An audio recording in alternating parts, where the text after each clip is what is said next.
are now experiencing the Go Meta with Jason Lowe show. We talk about happenings within the Web3 space on topics like cryptocurrency, blockchain, NFTs, and the metaverse. To the moon we go in 3, 2, 1. Hey there everyone, this is the Go Meta with Jason Lowe show, and on today's episode I have with me Sufiz from Recur Consult. So I have been working with Sufiz for how long have we been actually knowing each other, Sufiz? I think it's a year plus, almost 2 years already, right? I think almost Virtual Tech Frontier, yeah. Almost 3 years? Oh my god, I do remember ever since Virtual Tech Frontier started. So the funny story to audiences out there, right, is that we were just commenting on the Facebook post on an entrepreneur group run by Daniel Cervantes, my good friend. And then beyond that, next thing you know, 3 years later, here we are. So it's funny how sometimes things work and actually happen on social media, right? Yeah, that was pretty crazy. Yeah. Great to be here, Yeah, thanks. I always thought you have been in various interviews and things like that, but it's really interesting to know that this is your first time actually appearing on a podcast itself. And to audiences out there, apologies, this has been a very long overdue episode. I just found out that the first episode actually was recorded almost 7 months ago. Yeah, it was uploaded almost 7 months ago. And I felt that at the current juncture of how technological trends are evolving and the things that we're doing together recently, which I'm very excited to tell the audiences about in a while time. I think it's a pretty good time to actually kickstart back the series on the Go Meta side, where we really talk about metaverse and other technologies to actually shape the future of various industries and topics that will actually come down the road. And I decided today will be actually a very special day to actually kickstart this thing also, because today is actually my birthday, by the way, Sufiz. So I was thinking myself, okay, what am I going to do today that's going to be different out of the norm, that's going to be different a bit? And decided I was telling the team, okay man, I'm just going to dive right into another episode of the podcast. It's funny, had to kickstart back something that I've been putting on for so long. So congratulations on appearing on the birthday episode. This is a really special one. I hope so too, man. Yeah. So anyway, so it's going back, right? So maybe you can give a short introduction first about what do you do at Recur Consult. I think this will be something interesting that the audiences can actually understand and listen a bit more. Yeah. Sure. First and foremost, happy birthday, Jason. That was unexpected. This was your birthday episode. Okay. Great to be here. And yeah, a quick introduction. So my name is Sufiz. I'm basically a gamification behavioral design consultant. So at Recur Consult, which is a consultancy firm that I set up with my partners, we basically create engaging experiences for virtual and in-person experiences, basically, whether it's for training, for a product, whether it's an app, a website, a digital platform. So anything that basically interacts with people, we try our best to create an engaging strategy or the experience using gamification and behavioral design, essentially. What got you into this, right?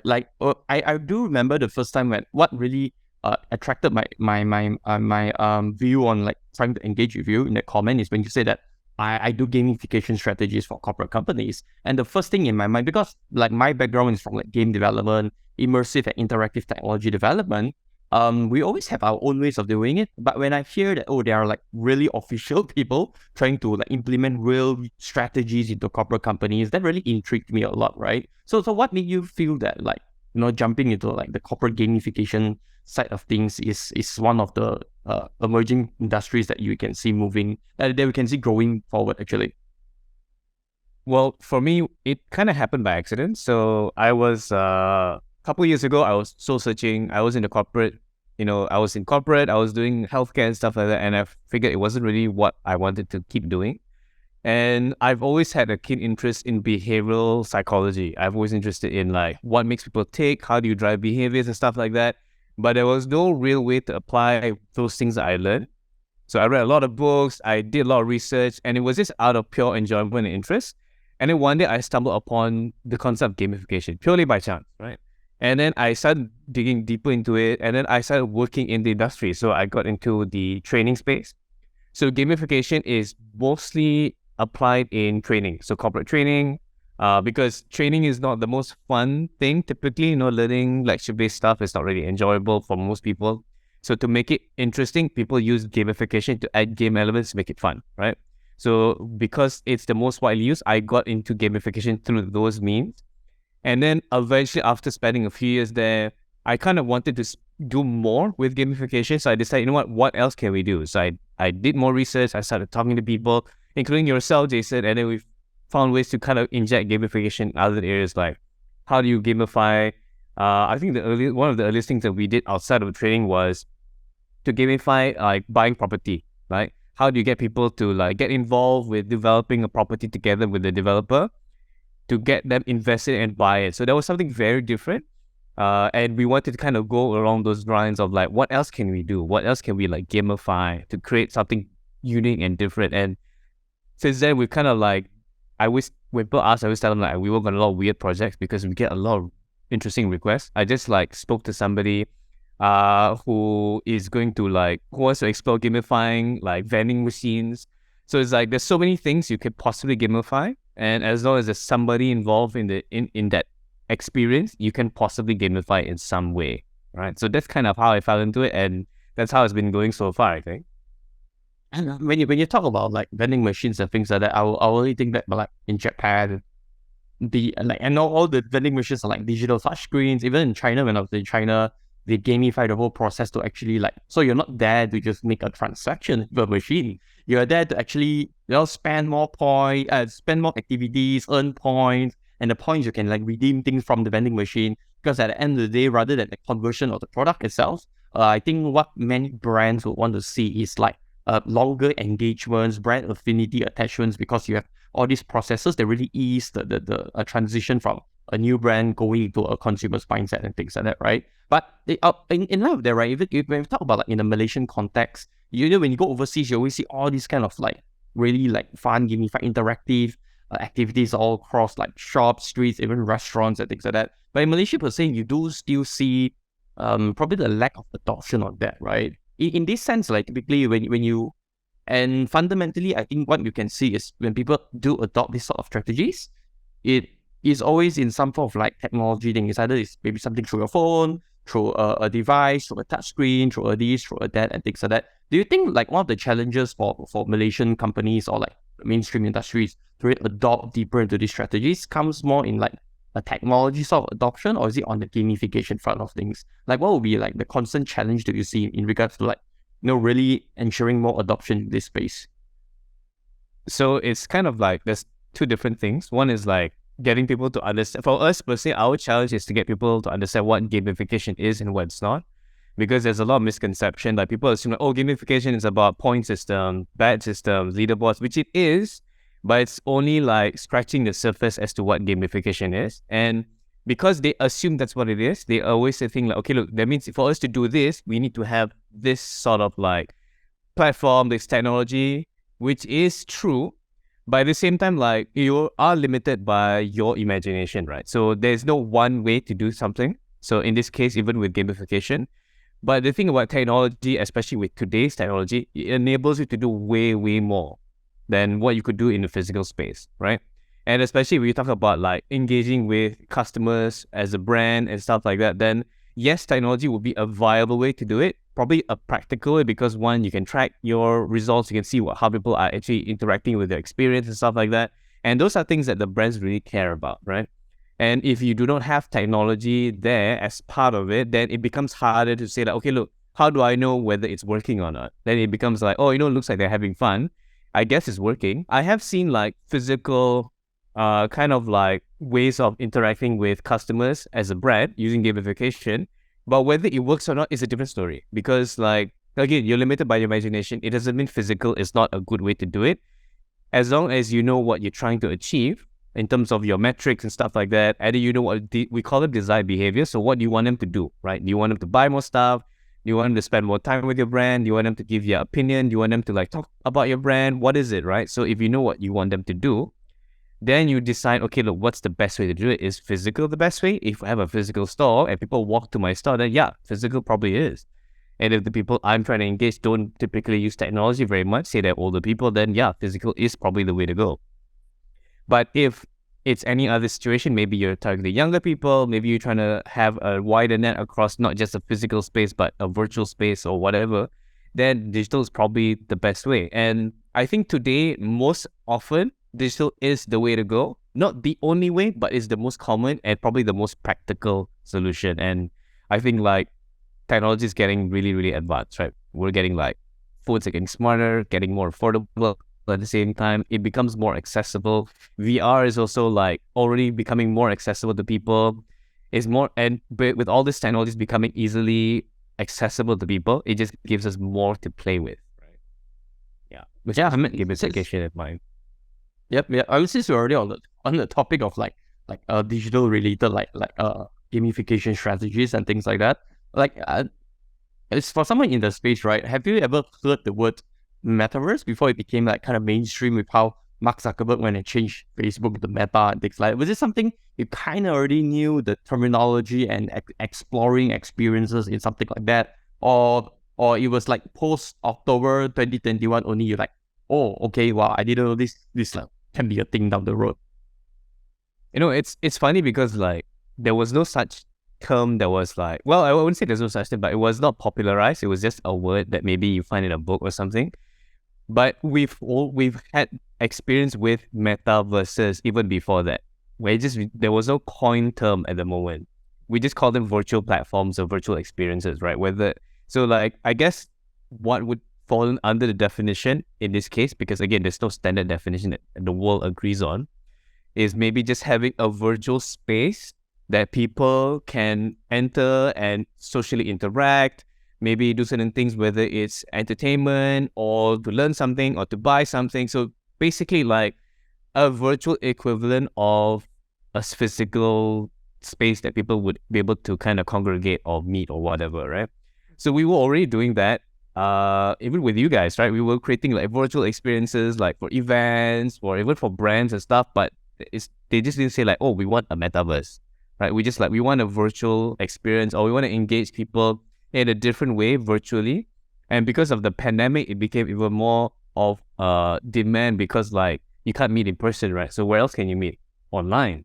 But online experiences like to meet people and converse were very limited. You like limited to like things like Zoom and stuff, which is like, I mean, it's great. You know, you can have a meeting, but if you want to like hang out with your friends on Zoom, it's kind of limiting, especially at that point, right? So then virtual platforms became more in demand, like things like Gather Town, even like metaverses now or whatever we used to call it back then. Like even like like platforms like Minecraft and all that. They also have those features. People would meet up. You would have like people to play together and they could interact. They would build things together. So those things are like now being labeled as the metaverse. It's like a blanket statement now, which I think is fine, and it makes people like kind of like excited about it. Yeah, so it's a really interesting place to be in. Yeah. It does sound like I do remember one of the earlier few case studies you have ran like quite a number of things on like Gather Town, right? One of the earliest sprite based 2D sort of events, right? And then you also ran quite a number of like trainings at like Minecraft and things like that, which I believe I like besides you, I do see many other case studies that talks about utilizing Minecraft for like learnings and teachings and stuff like that, and how students can actually come in and engage throughout the entire process end to end, which many people do see like value in it, and like ways to actually get someone to learn something better, right, at the end of the day. But in your opinion, what would usually be like some of the core challenges that when you go to propose to another person, another Minecraft related training and things like that, what would be the typical like challenges or like objections or like concerns that someone might have towards using these tools for like trainings and like talent development and stuff? Yeah, so like I think for Minecraft specifically, the biggest challenge was that to be able to even use Minecraft, you have to buy individual licenses, right? So like say you got 20 people who want to join a particular training program in the Minecraft world, each of those people must have their own, say, Java Minecraft license, right?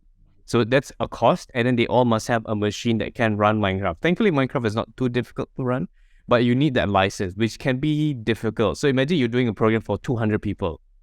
You will have to have 200 licenses, unless you so happen to have like a classroom with computers set up already, and licenses already installed in each device, then those 200 people will come in batches to that particular classroom to use those computers. Then that's fine. But then it becomes a logistical challenge as well. Like, okay, that means we have to get these people into this room, or at least on these computers with this license. It was a challenge, and not many people would go through the trouble of like, oh, I have to like install the license, I have to install Minecraft. And if you're talking about corporate training, it becomes even harder because corporate companies don't want to install a game on their computers, like it's company laptops or desktops. Imagine having Minecraft installed there for a training program, and then if they buy the license or not, that means they keep it. That means do they keep it there? Do they use it for the training? Can they even allow Minecraft to run on, something like that? It was a very difficult thing to sell, right? We only built it because we had a request for it. We never wanted to like, let's build a Minecraft thing and sell to people. It was a hard sell. People were interested. There were a lot of people like saying, it's really fun, it looks really cool. And then when we talk about the logistical challenge, they're like, yeah, it's a pain. But then when we talk about something like, say, GatherTown, which is browser-based, it became much easier to sell because all you need is just a browser. Everybody has a browser, right? And if it just happens that their company, maybe they block that site for whatever reason, we can just talk to the IT and say, could you just, allow this site to go through for just today? And then, and then we're in, right? And we still run programs on GatherTown by request. We have one coming soon for a multinational.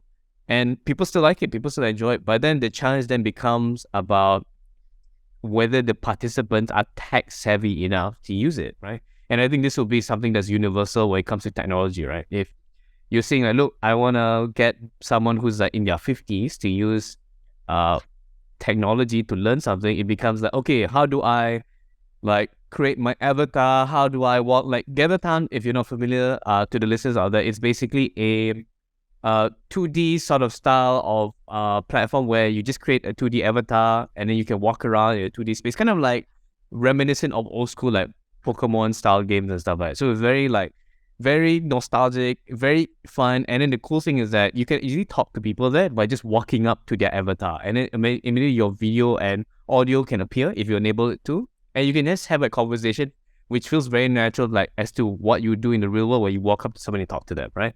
So if you walk away from their avatar, your voice and their voice starts to fade, and you can't get anymore because you're too far away. So it's very right. It mimics real world a bit more closely, right? But then the chances that we had was, depending on who goes into the experience, they're like, I don't understand how to use it. It's too difficult. It's like, just like blah, blah, blah. And we can't blame them. They just, it's imagine introducing smartphones to an elderly parent for the first time. They're like, I don't get it. I just want to use call, Yeah, so that was basically the challenge that we had. The logistics side, if there's a paywall involved, and then the technical savviness of the users themselves.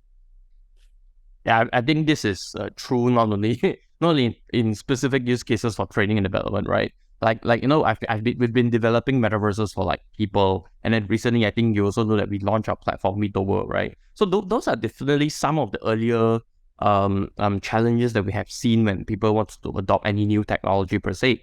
Especially if, let's not say new technology, let's say a company that's not even been familiar with using Microsoft Word, for example, suddenly just decided, okay, everyone, we're gonna just use Microsoft Word for all emails. Let's use emails or all these kind of things already. You also will see that sort of like challenges when it comes to adoption, right? There's a lot of education involved. There's a lot of like awareness, like teachings, guidances, hand holdings involved for people to really like get into a technology. So when we talk about like example, you say about gamification, right? At the end of the day, we like, I do understand like the benefits of how gamification could actually benefit the whole thing end to end.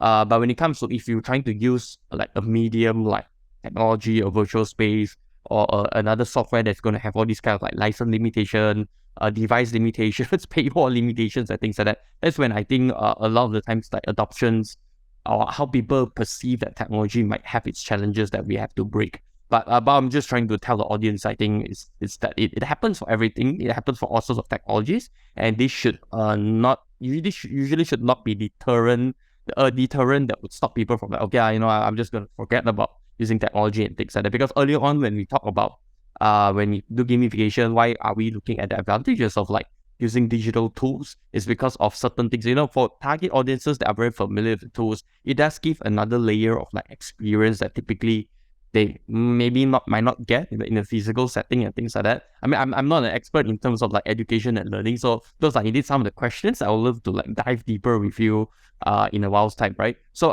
by the way, we're in the middle of the show right now, so we're actually taking a short break right now. So right after the break, I'm going to ask Sufiz a little bit more about his thought processes about what's up with the education scene for the time being and what he sees will happen in the future. All this coming right back after the break.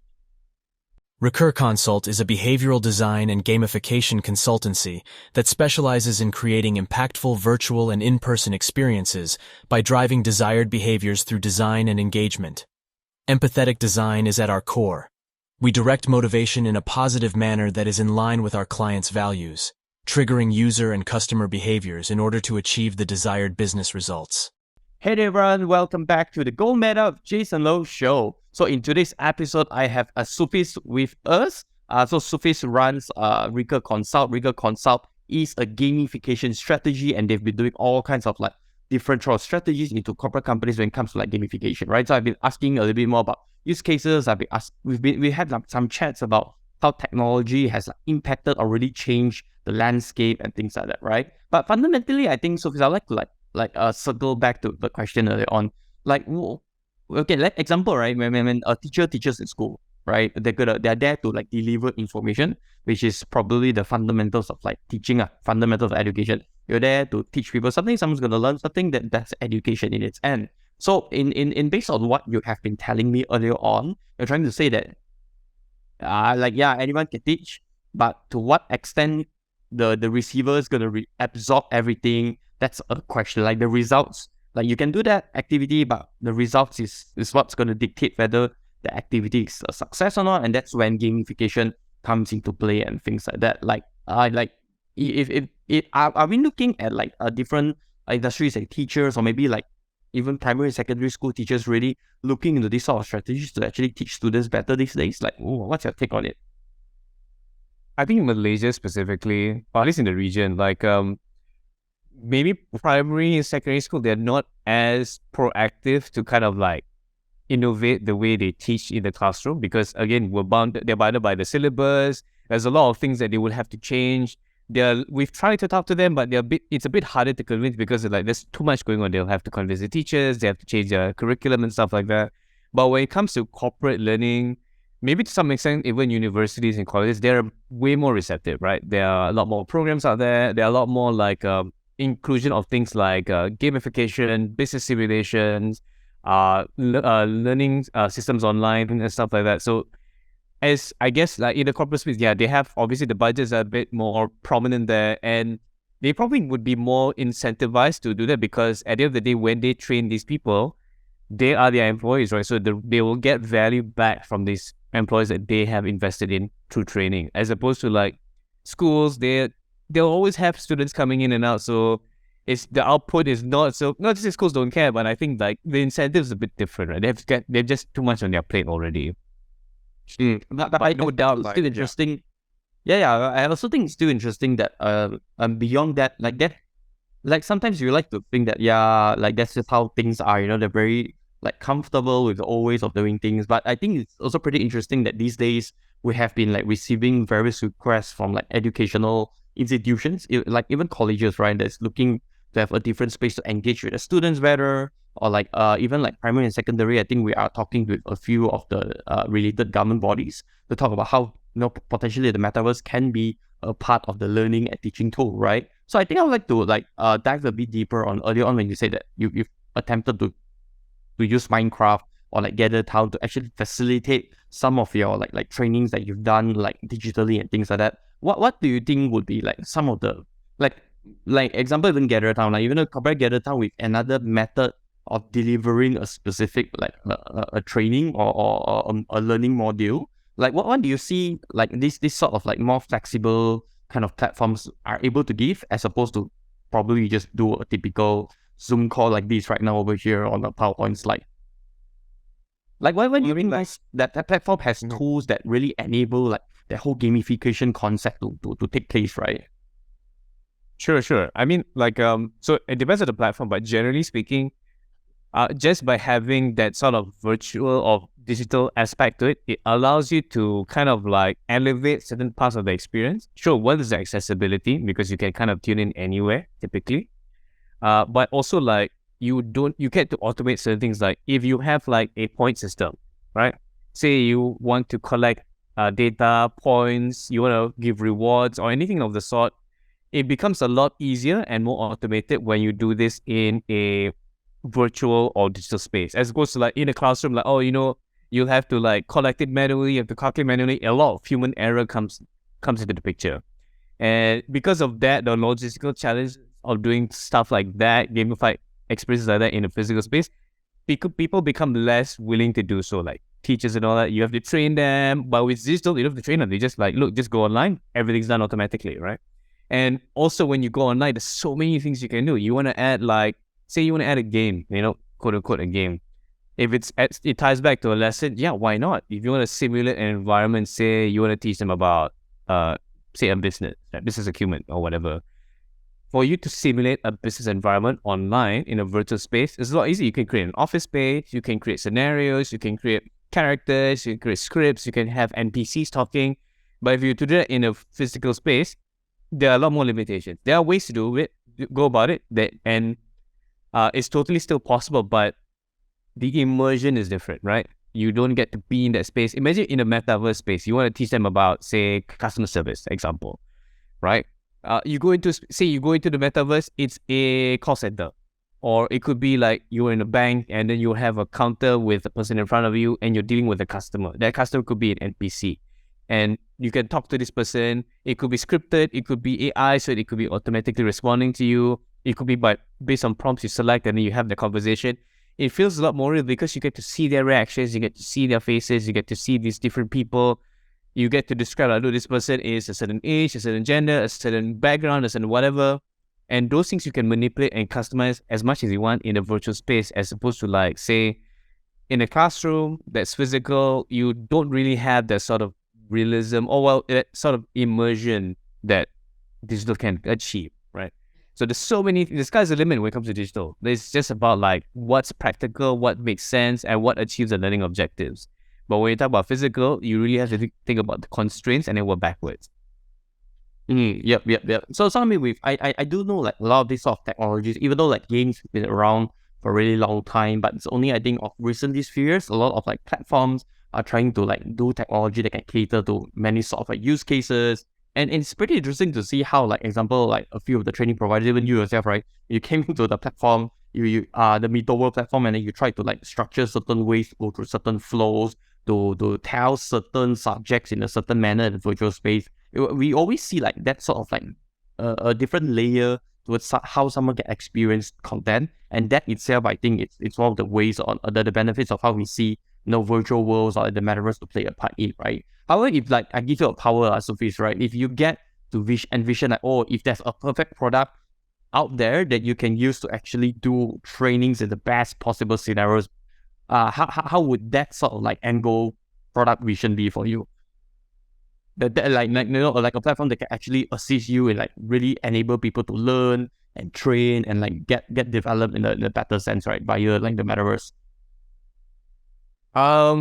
Well, I think like if I could build, like I could have anything created, right? Virtual, like a metaverse world for trading, it'll be like to have something with an economy system inside. Like you can have like currency, point system, reward system. You can even embed things like a storyline, and then all of these things can combine. Like say you come into a space, you interact with the character, similar to what you get in a game. Like, but imagine in this case, you're trying to mimic, I don't know, and maybe a specific environment, whether it's a company or whatever it may be. But having that realism is there, which I think metaverses can already do. But having that system on top of that allows you to do things like interact with the character, follow a storyline, make decisions, and then when you make a decision, it will branch out to a different part of the story. Something else happens, so that sort of like branching out or having those decision trees inside the experience allows them to have a different experience every time they come in. So the replayability is a lot higher. They get to play out different scenarios in different ways and see like, oh, when I try this happens instead. And to see all this unfold in front of you in a metaverse or virtual environment will be very very engaging, very immersive, right? And on top of that, seeing like, say, a score go up, like whenever you do certain things, like, oh, you know what, when I do this, say a reputation bar goes up or it goes down, or my money goes up, it goes down, or so there is a feedback that happens, a feedback mechanic where you do know that when you do certain actions, it will result in a good or a bad thing, and you decide, okay, do I want to do more of it? You want to do less of it? Allows you to correct your behaviors in that moment itself, right? So having those sort of things inside would be amazing, because the possibilities are just crazy. And if you can do that as a team or in a competitive environment, even more so, because then the social aspect becomes very strong, because we're all social creatures. Metaverses are also very socially driven. Putting that all together, even more so, right? So say like, oh, I compete, we're a team, we fight, those are things that I wish we could have immediately. Yeah, that's definitely the end goal, the metaverse right there, right? All right, Sufiz, thank you so much for your insights for today. I think I did learn a little bit more on how, we can really use gamification to actually do various like corporate related training or like education related materials. And it's always interesting to see how different technologies always will be like, there will always be something new being innovated. And that's how people like us and you specifically always find new ways to actually utilize all these new technologies to actually improve the whole like learning process and the gamified process towards like adopting and learning something new at the end of the day, right? So yeah, I think this has been really great and insightful. Thank you so much again for your time today. I hope that all the audiences out there will learn a thing or two about gamification related strategies. So we've come to the last part of the episode. So I hope that audiences can stay tuned for the next episode where I find another person to come in to talk about how metaverse technology can benefit their businesses and also you. So thanks, Sufiz, again. Bye. Bye, everyone. Thanks for listening to the Go Meta with Jason Lowe show. The show is produced by VTF Studio. See you guys on the next episode. Until then, we're all gonna make it.